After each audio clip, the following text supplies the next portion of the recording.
The federal government is evolving in the way it acquires services. Make no mistake. It's not a fad. We have customers pushing harder than we are at Agile. Some of our federal customers are on stages talking about Agile. They're demanding it. It's not a fad. For the agencies that want to stay relevant, that want to stay connected to a more digital citizen group, they have to adapt more quickly. And so Agile, as its very nature, speaks to this adaptation on a regular basis.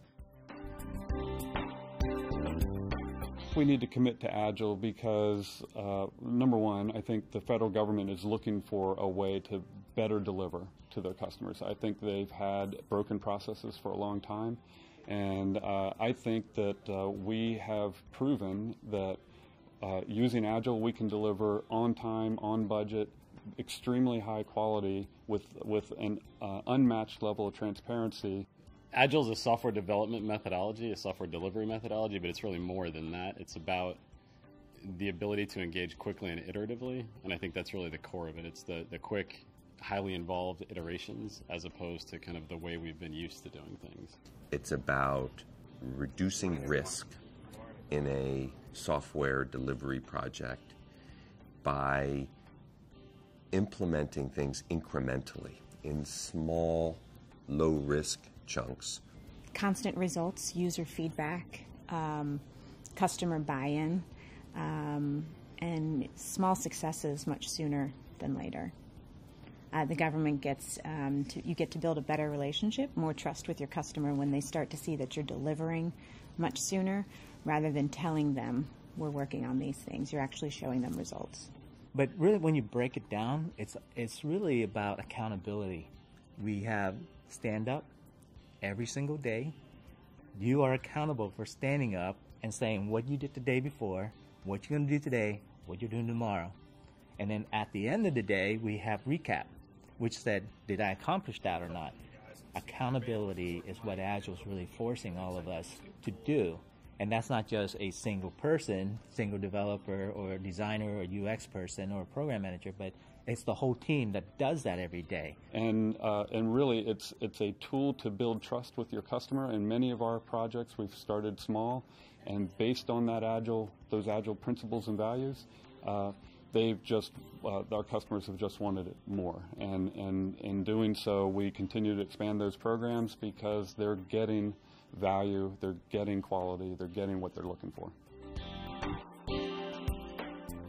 One of the things I love about Agile is my developers are talking to the customer, my Scrum Masters are talking to the customer, I as a program manager I'm talking to the customer, but it's not just me telling them what's going on. They're able to have full transparency about what's happening.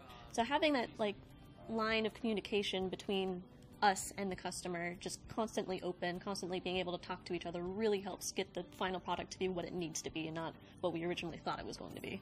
You've got your business right there saying what you're going to build for them, and you have your team right there building it for them. And they are going lockstep along. They are involved daily.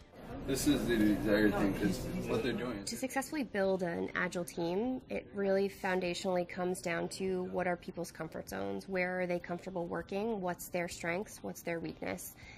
Through daily stand-ups, through the ability to self-organize and commit to the work that you're going to be doing. We have kids coming out of college now.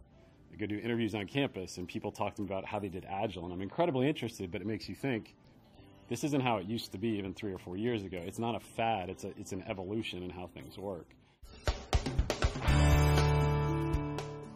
Agile brings a sense of urgency, it brings a new set of culture and values that I think is what our current customers are demanding going forward. I think it needs to be front and center in how AFS goes after large, important projects. I think it's very important to say to our customers, listen, this is a large thing you're trying to do.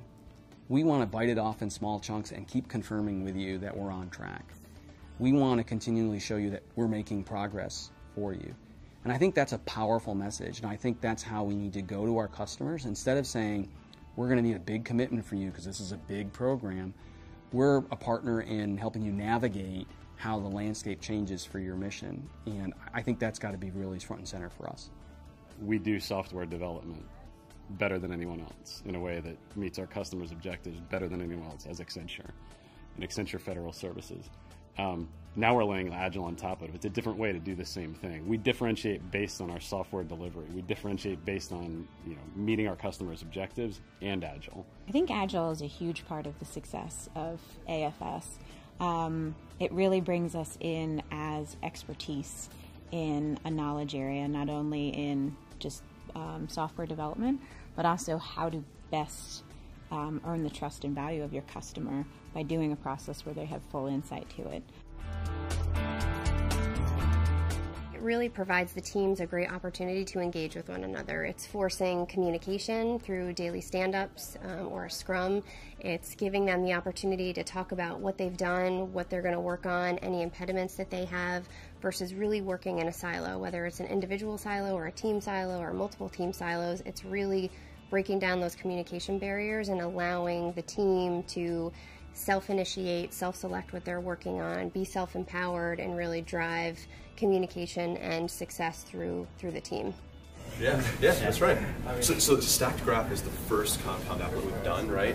Once compound applets start to become more use, I think they're all going to go this way. Just that leaning in, proactive, do the most important thing next. And that culture is what we're trying to continue to infuse in all of our folks.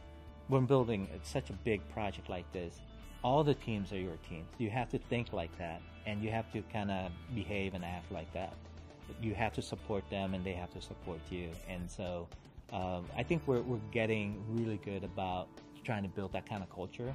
It helps significantly individual team members with accountability, and it also helps with a team overall with just accomplishment and success. I also love how Agile is sort of built in a way where you have that perfect balance between working in a team but also working on your own, because you have like that sense of ownership when you take stories, because you're not given stories to work on, you take the stories yourselves. Like you say, this is what I want to work on this sprint.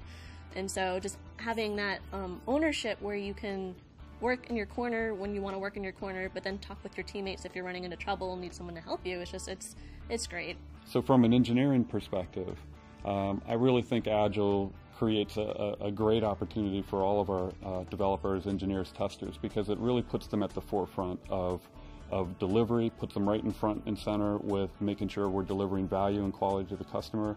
I think fundamentally our engineers are professionals, and they want to be on the front lines and deliver value to our customers, and this Agile really gives them a way to do that.